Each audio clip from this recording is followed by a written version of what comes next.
Welcome to the Successful Nonprofits Podcast. I'm your host, Dolph Goldenberg.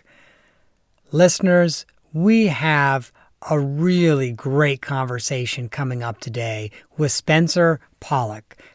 And we're going to be talking about cybersecurity, what you need to know about it, how not to be vulnerable, the hidden costs, literally everything you need to know right up front about cybersecurity.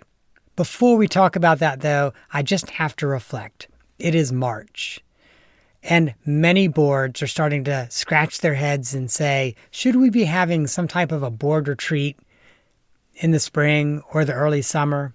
And if your board is thinking that, and you're looking for a facilitator, I would encourage you to go over to successfulnonprofits.com. I do a lot of board retreat facilitation. I've got some out-of-the-box packages as well as some customized packages. So regardless of what your board needs this time around, whether it's transition planning, building board expectations, whatever it might be, we can probably help you out. So again, head over to successfulnonprofits.com. And now it is my distinct pleasure to introduce Spencer Pollock to you. He and I had an incredible conversation last week, and frankly, I wish I just could have taped that, because that would have been the entire podcast episode, and we'd already be done. Spencer is an attorney who graduated from the University of Baltimore, and he specializes in cybercrime and cyber law. He is the person that you want in your corner and on your side, not just if something happens, but before something potentially even happens. And I know some people might already be thinking, I don't know if this episode really applies to me. We're not a big organization. We're not anybody's target. So I just want to share a quick story with you. In 2017, there was a small nonprofit in Indiana that served people who are cancer patients. And one day they came into the office and there was a message on their computer screens that said, "Cancer sucks and we suck more." And their system had been hacked, and the hackers had come in and encrypted all of their client information and also took a copy of all of their client information for themselves and held that client information ransom. The organization, again, this is public, it was in the newspapers. The organization, which was not a large organization, ended up having to pay the hackers $43,000 to get their information back and to get the promise that that information would never be released somewhere in the dark web. Now, listeners, I just have to say that should strike fear in the hearts of every nonprofit, because cyber crime is far more common than we think it is. And one of the reasons for that is we and our colleagues, we don't really talk about it if it happens to our organization. Oftentimes we're kind of ashamed and we're like, let's just not tell anybody. So this is far, far more common than we think it is. Hey, Spencer, welcome to the podcast. Oh, thank you so much for having me. I need to bring that introduction about me to my family and friends so they know I'm actually an okay person at times. So I appreciate it. Well, I love it. And of course, in the outro, we're also going to talk about your podcast, The Cyber Law Revolution, which a lot of people should be tuning into as well. Now, in our conversation last week, we had a little bit of a conversation about the difference between data breaches and cyber scams. And I think since we're going to be focusing on data breaches today, it might be helpful for us to kind of define both of those so our listeners know what it is that we're having a conversation about. It's a great question. And it's something I do run into a lot, Dolph. I kind of put it into two buckets. You get the data breach, but you also with the cyber incident or say the cyber scam. So when we're talking about a cyber incident, all data breaches are going to start with a cyber incident, but not all cyber incidents become data breaches. And this is a really important distinction because that's really where you're going to get into the legal areas. So when I'm talking about a cyber incident, there's thousands of cyber attacks a day and attempts or cyber attacks. So if you think about the scams that we all have to deal with, maybe you get a call from the Social Security Administration saying to call us back or to refinance your mortgage. And you call them back, you make the mistake of maybe giving your Social Security a bank account number, something like that. That's a scam. right? Maybe a hacker somehow emails a nonprofit and says, we need 1,000 gift cards. And maybe it looks like a legitimate partner that the nonprofit works with. And they said, okay, well, we'll send you 1,000 Walmart gift cards. That's a cyber scam. So the big difference is, if you really want to think about it, is this impacting individual information rather than things that either are public or have no individual information? So if I give my social security number myself, it doesn't impact my law firm. Obviously, it impacts me. But just like if I send a gift card from a nonprofit out, it's not going to impact donor lists, employee information, maybe bank account numbers. It's just isolated to that. So when you start thinking about the data breach, that's where we really start getting into the almost organizational-wise impact, right? Talking about the information that is going to be touched or acquired, from what you're saying, the ransomware, somebody have control of your systems and then basically download all of your information, all your donor lists, the information contained, social security numbers, bank account, health information, anything of that nature, where it basically is going to cause harm to your clients, your donors, your employees. So that's how I kind of try to differentiate the two when I'm talking to clients. And you make a really good example about the 2017 breach. And, $43,000, while it seemed like a lot, is actually very much on the low end of these data breaches, because average data breach is about 3.86 million, and nonprofits are not immune to it, unfortunately. And one of the things, just to drive this point home, is, as you said, it's not just client data. It could be our employees' data. We have enough data on all of our employees to be able to steal any of their identities. So our employees' data, our donor data, really any data set that we've got. But I know some listeners might be thinking, well, we're okay because we don't have an on-site server. All of our data is in the cloud. Should they feel better about that? No. When I talk about this, people are like, well, you're just trying to scare us. And honestly, I'm not. Unfortunately, cyber impacts everybody. When we're talking about the information, past and current employees, clients, and for nonprofits, donors. Just because they don't work for you anymore doesn't mean you're not liable for them if you've got their information.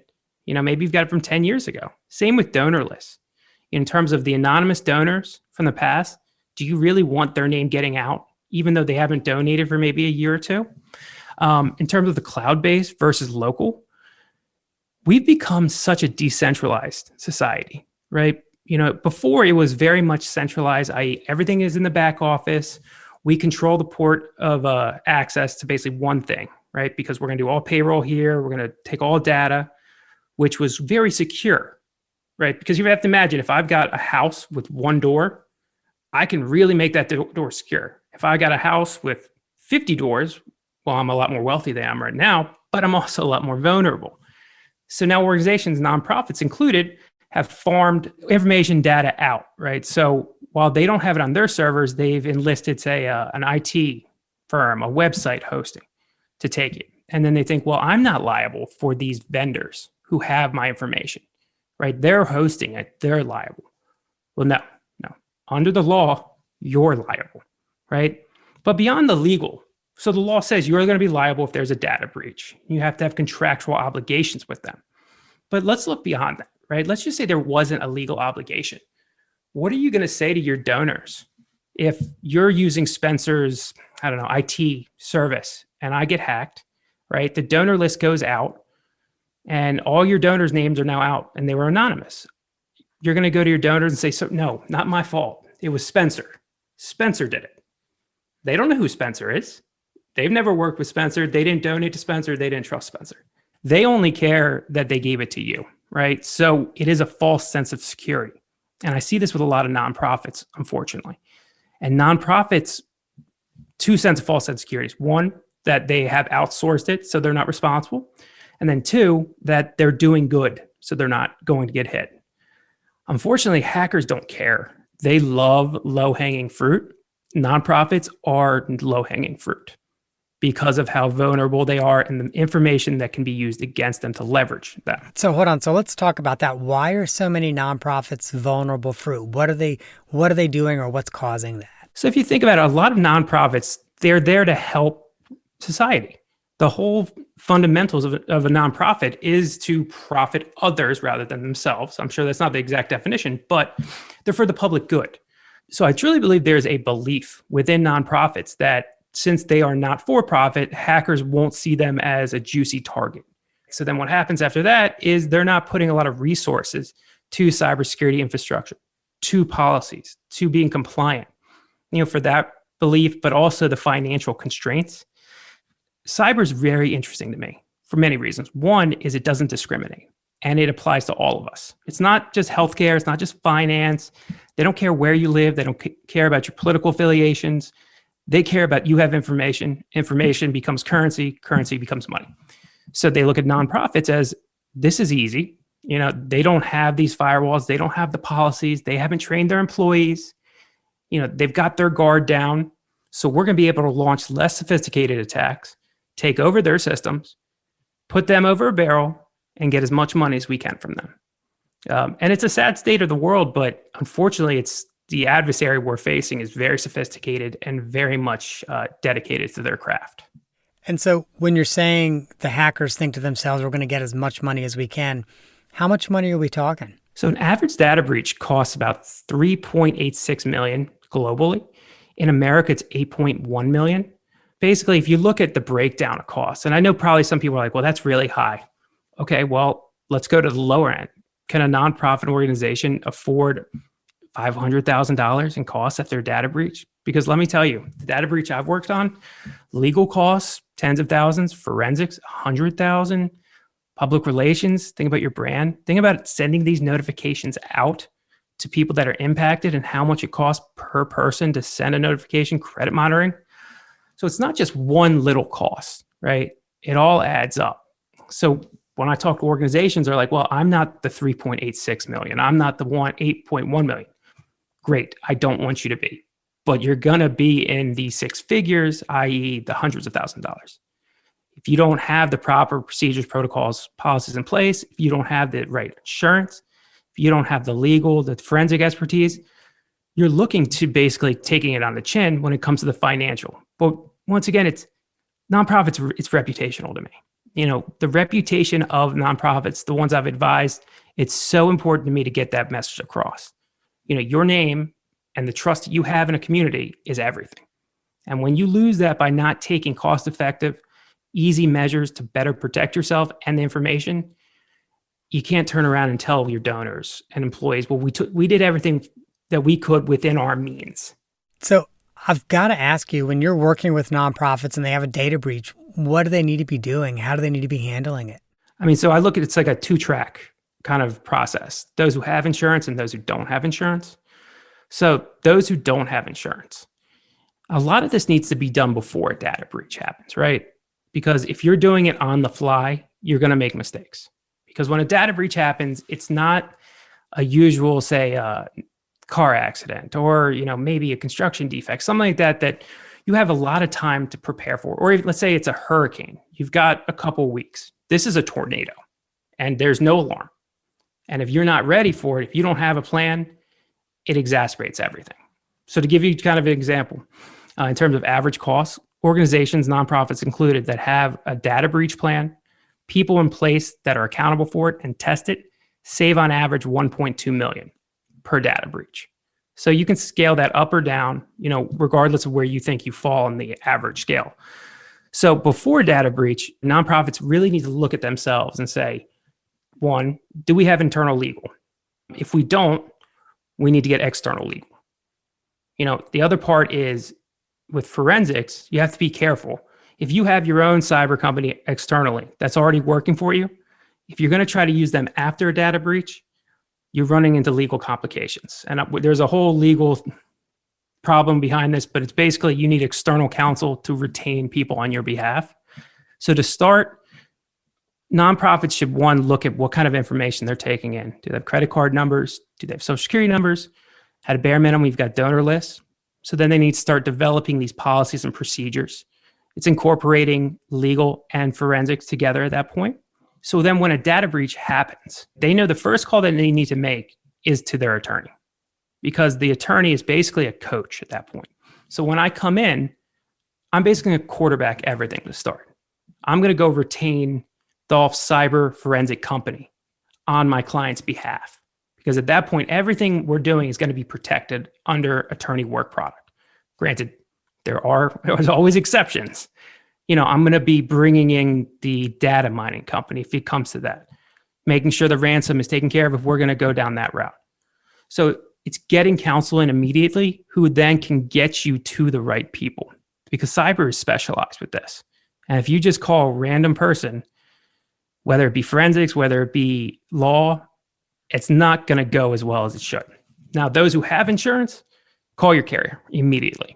I mean, like immediately call your carrier, because then they'll get you to an attorney like me or someone that has handled these things before, and they'll run the same process as we just discussed. So then it's almost like if you call your carrier about something else and they essentially find an insurance defense firm.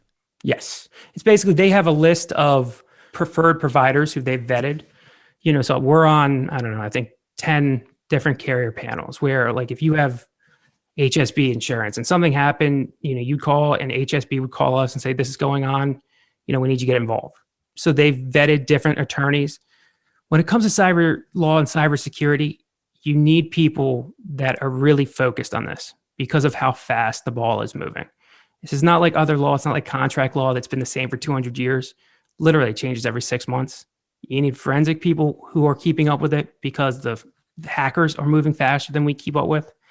Insurance people the same way. You want brokers who know what they're doing with cyber specifically. So it's really that niche that you really need to incorporate, that I emphasize in nonprofits to incorporate into their association. So we've talked a good little bit about cyber insurance. If I'm the executive director of a nonprofit or the CFO of a nonprofit, and I'm looking through different cyber insurance policies and options, what options are most important in that policy? So, the first thing you want to look for is, I tell everyone now, you want to make sure ransomware is covered, extortion. If that's not covered and you get hit with a ransomware attack, it doesn't matter how much money you've got for defense, for forensics, for credit monitoring, for business loss income. If they are not paying the ransom, you're paying the ransom. So extortion's the big one to me.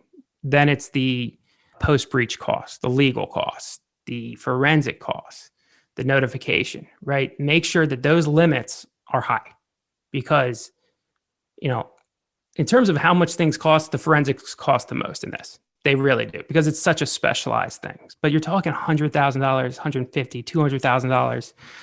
And so it adds up. So if you have a lower limit, then all of a sudden it goes from it being covered to now you're paying everything out of pocket, which you don't want. And so maybe I don't fully understand this. So what are these forensic specialists doing when they're coming in that warrants $100,000 in fees? So what makes forensics unique in this is that, one, they're on, just like me, I'm on call 24/7, but so are they. All right. And the technical aspects of this get into the different coding, the different kind of behavior of bad actors. So they're very much specialists. They're not your IT company down the road, right? And they've handled these things. They've handled thousands of ransomware.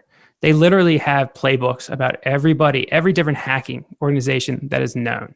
So they're worth their money. It's a large price tag, but I can guarantee you, involving someone like that versus your run-of-the-mill IT, you're going to be very happy that you did pay the money that was needed, because if not, your systems are going to be completely decimated. The information is going to be leaked, and it just trickles out from there.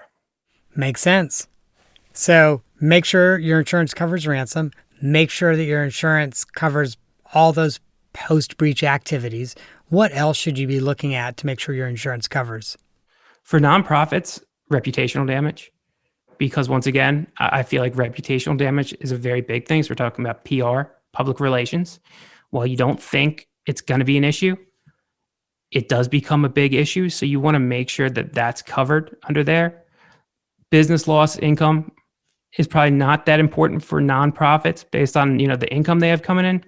But you want to make sure you've got the wire fraud, i.e. if there is a business email compromise, someone gets into your email and maybe it's stealing funds that way, or you're wiring funds to the wrong people, wiring donations the wrong way. I don't know. Maybe it was, I email Dolph's nonprofit and say, I'm going to donate $50,000. I donate $50,000. You don't wait 3 days, or sorry, it's the very next day. It hasn't cleared. I email again and said, oh, I meant to do 5,000. I need you to send back whatever the number is. All of a sudden that's gone because I'm not a legitimate person. I'm a hacker. And if you're not covered by insurance, then it's not going to reimburse you. So those would probably be the four biggest things I would want as a nonprofit. If you're talking about you do have business income coming in, then that would move into the top four. But assuming that's not that much, yeah, and system restoration too. And so we've talked a little bit about insurance. We've talked a little bit about post-breach. Let's go back before a breach. What are some of the, and I know you know this better than almost anyone else because hindsight's 2020. And as the quarterback, you're able to look and go, wow, yeah, ball should have been thrown over there 3 weeks ago. So what are some of the policies and procedures that every nonprofit should have in place to protect their data? So I look at it as basically three core functions. The first one is an umbrella policy. It's called the Written Information Security Policy.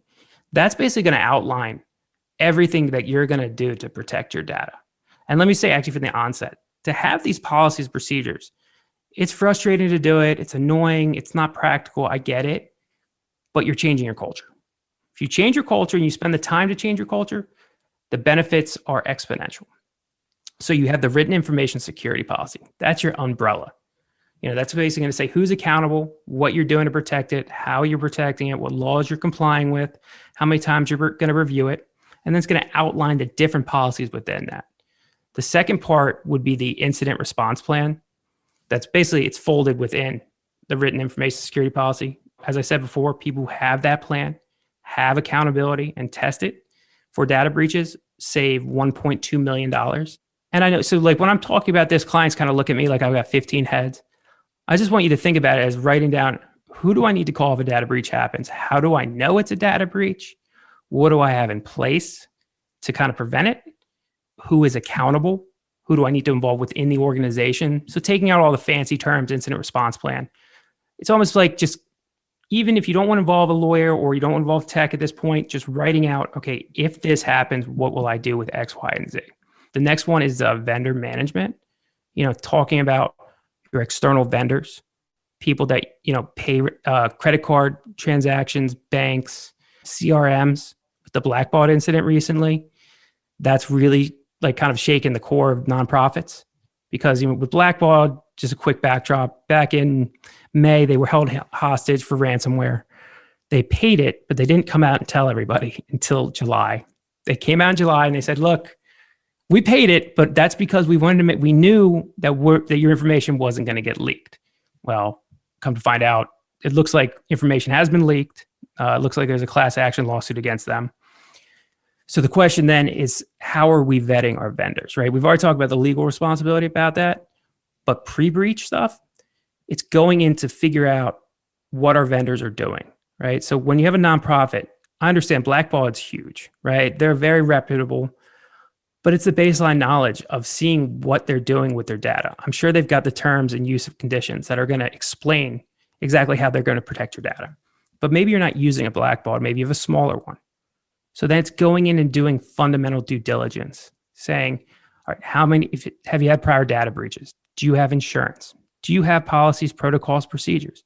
Are you testing it? Are you training your employees? Who do you work with, right? Who are your friends of friends? So you can start asking these questions. And regardless of the answer, here's one big way to figure out if you're working with someone good or not. Do they get defensive, right? Anyone that gets defensive when you ask those kinds of questions, I would immediately stop working with, because those who don't get defensive and are like, we do this, this, this, and this, well, they've gone through it, they understand it, and they respect it. And then finally, employee training. You want to have the training in place. You want to have basically a playbook about how you're going to keep your employees trained, keep them aware to continue to change your culture, because your employees are your gatekeepers, right? I would say 40 to 45% of data breaches start with internal negligence. So just somebody making a mistake, right? Not somebody who's malicious waiting to get your organization. Just somebody who's sitting there taking donations, making calls, answering emails, all of a sudden clicks that wrong email and lets a hacker in. So it's basically just changing your culture to help educate your employees and having that plan put out there. So I want to go back to the vendor piece. Then let's talk about employee education. Is it fair, or even is it a best practice, perhaps, to ask your vendors for their certificate of insurance for cyber liability, and maybe even ask to be named as an additional insured. Yes. Oh, hands down. I mean, every one of my clients, I always tell them go back to their vendors, get their insurance, get added at that point, and then make sure we review their policy. Because if their policy is not including external parties that are impacted, that means you're not going to be under their umbrella. And then what happens if they go bankrupt? At that point. So insurance, big time. Indemnification, i.e., who is liable in your contract. Notification. Different organizations are going to define a data breach differently. So you want to make sure they're defining it the same as you. So just imagine that you're working with my cyber company, and I don't think it's a data breach, but it is a data breach for you all. I sit on it for a couple months. The clock's already started running for you in terms of when you have to notify people. So you want to make sure that's flushed out. Data disposal. Think about a company, organization that's got, donor names, whatnot, for 10 years, because there was nothing in your contract that says you have to, after we stop working with you, 1 week later, you need to remove the information. Well, 10 years down the road, there's a data breach with that organization, they get your donor list.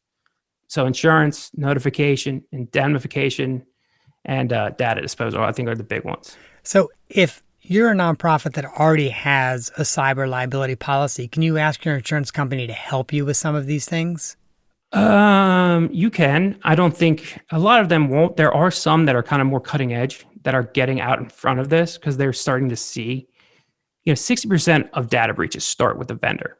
And when a data breach starts with a vendor, it increases the cost by about $370,000. Why? Because I think the late notification, the amount of data people have and kind of just the lack of understanding of the responsibility.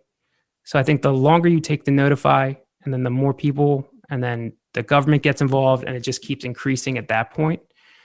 So I think some insurers are getting kind of ahead of the curve right now and looking to get more involved with this, but primarily, no. You're probably going to have to get a lawyer to come in with you to do these kinds of deep dives with vendors. Vendors don't like it. But once again, I think just on their own, a nonprofit could ask just a couple of questions and see if they get defensive. I think that's the easiest telltale sign for me when I'm talking to people. Unfortunately, insurers, you can ask your carrier. I don't know about any that will be proactive and go do the due diligence, but there are a couple that are making programs right now that I think are going to roll out in the next year. Are there any carriers that will come in and help you do like a cyber risk audit? Yes. So all the carriers, I feel like, offer this kind of free consultation. They'll do a mock breach roundtable with you. I'm on a couple where we'll do vendor due diligence. I'll sit down with you and I'll literally vendor inventory to figure out who you work with.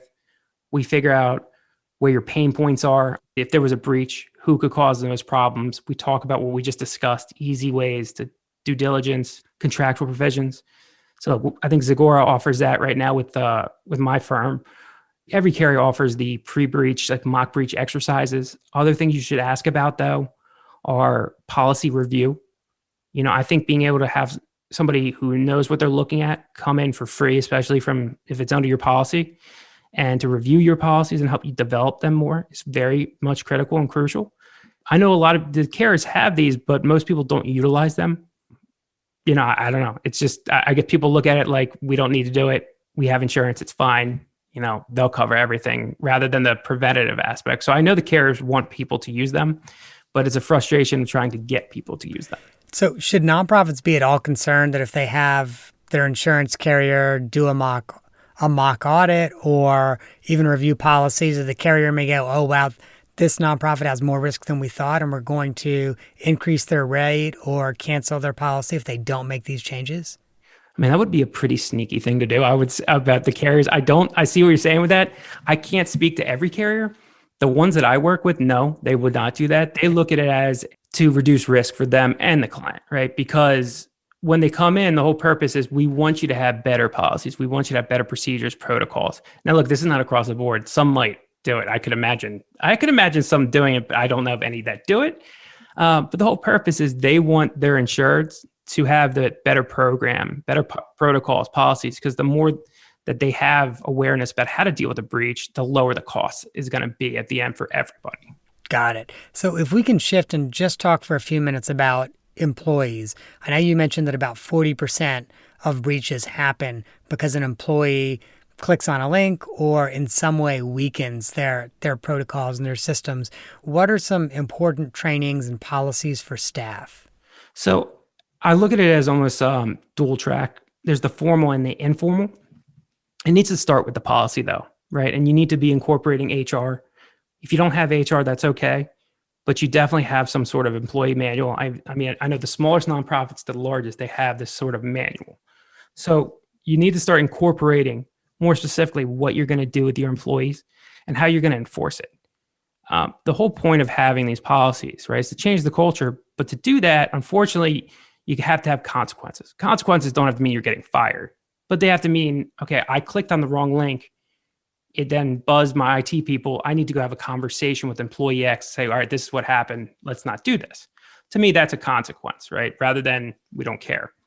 So in terms of the formal aspects, it's the almost annual training, paying for software, right, to test your employees, phishing exercises, what to be aware of with social engineering, i.e. somebody literally will do a mock Spencer and then email you and you'll think it's from me, ways to identify that, bringing in external cyber and legal to talk to your employees about these threats, to educate them about how to be more aware. Informally, I think is equally as important and very much cost effective. It's having a poster campaign, right? Well, I guess now with the majority of people working from home recently, it would be an email campaign within your office, or even when you're in the office, putting posters up saying cybersecurity awareness, day. Are you clicking on X link? Have you looked at your links? Carving out 2 minutes and say, hey guys, hey everyone, look, this is what we're talking about today, but we want to talk about some more cyber stuff, right? Have you been looking at these emails? Have you heard about this? It's discussing the nerdy stuff too, but it's also just about changing your culture. It's doing these phishing tests, right? It's so cheap to get software to do these phishing tests. It's so annoying, but it's so helpful because your employees are going to start changing their mentality.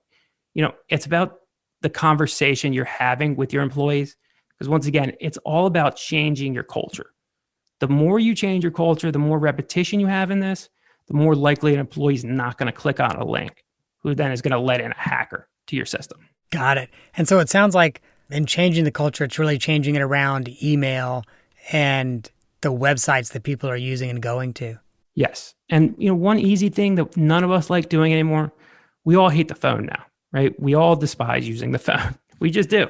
We've become a hyper-click world. We just want to click it. We want to be done with it.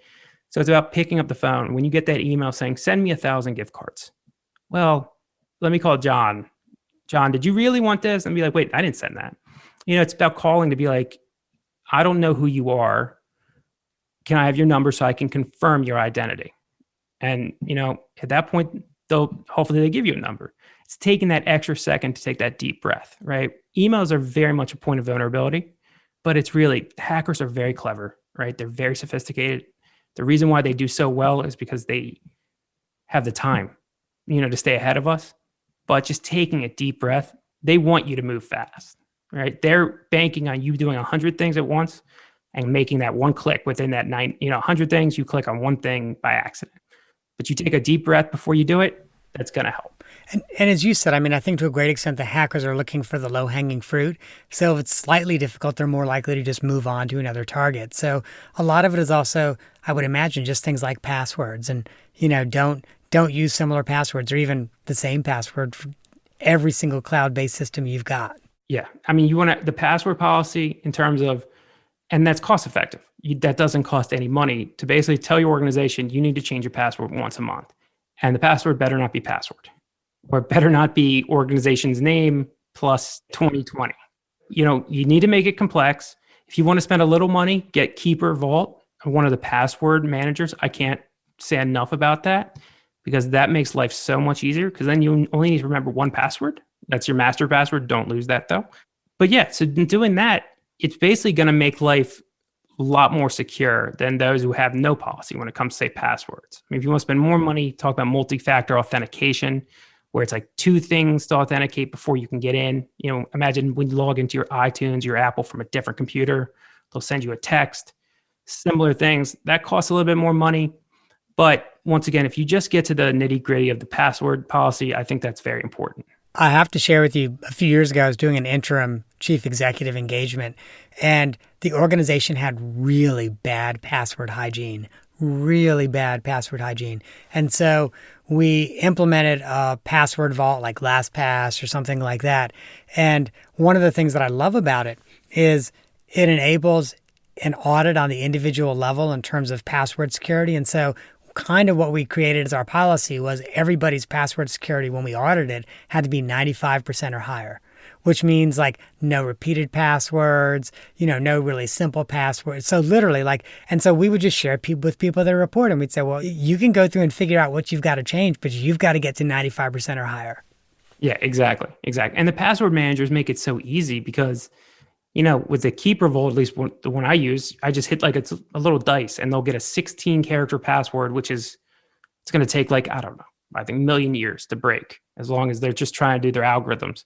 And they'll save it. Exactly. Then you just know it's in there. Or you have the different algorithms that will show you the strength of the passwords, which is good because then I think we're all visual learners at times. So it's nice to see that kind of objective data as well. Well, Spencer, I want to make sure that I ask you the off-the-map question. And I understand that you had a very memorable hike when you were in high school. And I'm hoping you'll share the story with us. Yeah. So this is one of the best stories in my life. One of them, most scary as well. So it was in October of 2001. So about a month after 9/11, I was on a school hiking trip up in the Catacomb Mountains, and that's near. Well, I'll get to where it is near in a minute. But so we're on a hiking trip. I think it was 15 students, 2 teachers. Admittedly, I was not the best hiker, probably not the best in shape. So I was more towards the back with the 2 teachers and another student. We're about an hour into the hike and we come across a fork in the road, and there's another student standing there. The student says, well, I think, Johnny or Chase or whatever went down the wrong path. So teacher X is like, okay, I'll go get him. You all wait here. So the 2 students and I and the teacher Y are waiting. Teacher X goes off. About a minute later, we hear screaming, literally screaming, get on the ground, expletives, I'm going to shoot you, expletives. And we're all looking around wait, what's going on? Teacher Y is like, all right, stay here. I'll go check on teacher X. Teacher Y leaves. 30 seconds later, comes back. He's sprinting. He's out of breath, sweating profusely, pale white. And he goes, okay, teacher X is being held hostage by men with rifles. I think they're terrorists. I need you all to go hide behind that large rock, and I'm going to go check it out. Well, just a caveat. I don't know what teacher Y thought he was going to do, all right, against 4 or 5 armed men, who'd already pinned down one teacher. But that's beyond the point. I appreciate his heroics. And he said, go hide behind this rock. Whatever you do, don't call your parents. So go hide behind the rock. The mountains don't have great cell service, especially in 2001. Takes me about 5 or 7 minutes because, of course, I disregarded that order. And I said, I'm going to call my mom. 5 or 7 minutes, I get a hold of her and I said, Mom, look, don't freak out. We're being held hostage by terrorists. They have weapons. And then all of a sudden I looked up and I saw a gentleman walking towards us in camo with a gun. And I said, Mom, I've got to go. A man is coming with a gun. I love you. And I just hung up. Luckily, it was a military police officer. We had stumbled too close to Camp David when Dick Cheney was actually there at that time. So everything was fine. The problem was I didn't call my mother back because I forgot to call her back. So in between probably a 15-minute span of me telling her I'm about to die and attacked by terrorists and the general location where we were, she had called the school, the local police, the state police, and the FBI and told them we were under attack by terrorists, which then pretty much triggered a very much widespread local and national law enforcement response in that area. My mom, all in the meanwhile, had gotten in her car and started driving about 2 hours to, I guess, hike the mountain and come find us. So that's kind of like that teacher Y. They're like, I don't know what that teacher Y was going to do. Like, what's your mom going to do? Oh yeah, well, I'd be, if I was a terrorist, I'd be worried about my mom if she was coming up a mountain to get me. I got a hold of her, and my mom being the best, actually picked up McDonald's for everybody. Came up the mountain, dropped off McDonald's. So yeah, it wasn't in the local paper, but it was on our school paper that we were, I guess, accosted by potential terrorists or assumed that we were terrorists, one of the two. I have to say, I do a lot of hiking and backpacking. I don't have nearly such a dramatic backpacking story. I just don't. So now I've got to try to maybe go do some hiking around Camp David, see if I can have my own backpacking story. Yeah, maybe get camouflage, put like the war paint on, and kind of run up to the line and run back. Whatever you can do to like match the story here. I will share with you.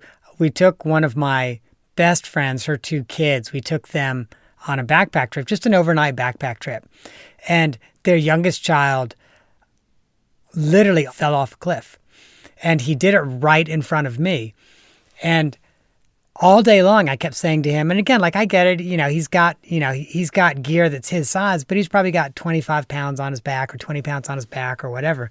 And all day long, I kept saying, buckle your backpack. This will not be as difficult if you buckle your backpack. And so I saw it about to happen. So I kind of started to hover my hand over his backpack. He started to go off the cliff. I grab his backpack. And then he starts to slip out of his backpack because he did not buckle his backpack. And I was like, kid, you got to hang on to your backpack. Like, this is the point. It's not buckled. So if you don't hang on to your backpack, you're going to dive. I need you to hang on. And of course, as soon as we got to his parents' house, I told his mom the story. And they did not want me to tell his parents the story. But I was like, look, I know at some point you're going to tell them. And this needs to come from me and not from you guys. So yeah, exactly. Because come from him, it'd be like, oh, he was kind of just pushing me around and almost pushed me off the mountain. My backpack was strapped, though, I promise. Right, exactly. His mom would be calling me, did you almost kill my child? So I was like, no, this is coming from me. But that's about the best backpack story I have otherwise. That's still a good one, though. I like it. No guns involved, but I do like it. Exactly. No guns involved, but some sense of danger was involved. Spencer, thank you so much for joining us today. I am thrilled that you were able to come on. And listeners, I need to make sure, like I always do, that you know how you can reach out to Spencer. So first of all, he's an attorney with Niles, Barden, and Wilmer. And you can visit him at nilesbarden.com and then look up Pollock, which is his last name, Pollock. So nilesbarden.com, look up Pollock. We will also link to his page at their firm site. And the reason you might want to do that is you can reach out to him to find out if you were prepared for a data breach as well as the consequences, and whether or not you fully understand what those legal obligations might be if you do have a data breach. He has made the very generous offer to offer some free consulting, so a free session with anyone that calls and says, hey, I just need to talk about my nonprofit and how ready we are and what else we can do to prepare. So definitely worth your while to check out nilesbarden.com. Also, he's got a LinkedIn page, and we will link to his LinkedIn page. And then finally, he has one of the newest, hottest podcasts, Cyber Law Revolution, and we will link to that. And of course, you can get that in your streaming app of choice. Hey, Spencer, thank you so much for coming on today. Dolph, thank you so much. It's been a pleasure. I really appreciate you having me. So listeners, if you are busy looking through your insurance policy, trying to figure out what it covers and what it does not cover in case of cybercrime, that's an important thing for you to do. So you keep reviewing those policies and know that you can go to successfulnonprofits.com to get all of the links and all of the ways to reach out to Spencer Pollock. And don't forget, once you're done reviewing those policies and you've had a conversation with Spencer, if you're starting to think about that board retreat, think about us at Successful Nonprofits as well. Finally, if you enjoyed this conversation with Spencer, there are 2 episodes I suggest that you listen to. The first is episode 164, How to Love Your Next CRM with Maureen Walbioff. And the second one that you really got to listen to is episode 144 with Peter Gross. And that one's entitled Board the Tech Train While You Can. So make sure, listeners, that you check out both of those and that you rate and review us on iTunes, Spotify, Stitcher, your streaming app of choice. That is our show for this week. I hope you have gained some insight to help your nonprofit thrive in a competitive environment. And of course, the lawyers make me say this. I'm not an accountant, nor I'm an attorney. And neither I nor the Goldenberg Group provide tax, legal, or accounting advice. This podcast is really for informational purposes only, and this will not surprise you, should not be relied on for accounting, legal, or tax advice. If you find yourself in need of that, I would suggest that you get some recommendations for some good licensed professionals and have those conversations with them.